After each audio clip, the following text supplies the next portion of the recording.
Relax ka lang, Han. At least nabigyan na ng medical attention si Andrew. He'll be okay. Papunta na ako sa hospital. I'll be with you soon.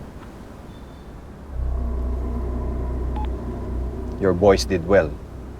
Hindi tulad nung palpak na magtutumba kay Rebecca. Nasagad ka na rin talaga sa bayaw mo, ah. Hindi mo na rin pinalampas. Sobra ng tapang eh.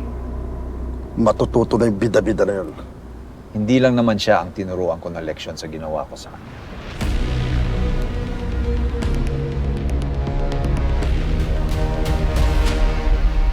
Sige na, dalhin mo na ako sa anak ko. Please.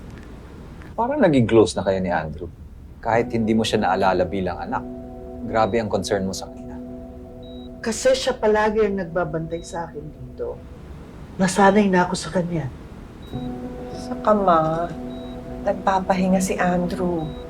Kaya bukas na lang natin siya dalawin, okay? At saka magpahinga ka rin. You also need to rest. Please?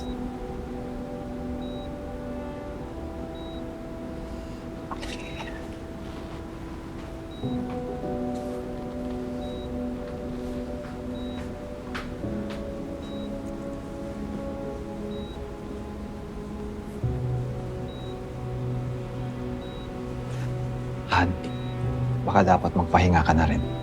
I'm sure you're tired sa lahat na nangyari na to. Kung gusto mo, ako muna magbantay kay Mama. No, it's okay. Besides, kakausapin ko pa yung mga pulis sa baba tungkol sa nangyari kay Andrew. Sa totoo lang, I have no idea kung sino gumawa nito sa kapatid ko. We both know na maraming expose na nagawa si Andrew. Kaya maraming galit sa kanya.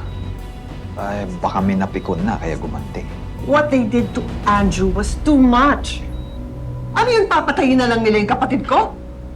Well, that should serve as a lesson to your brother. Dapat maging maingat siya sa babanggain niya next time.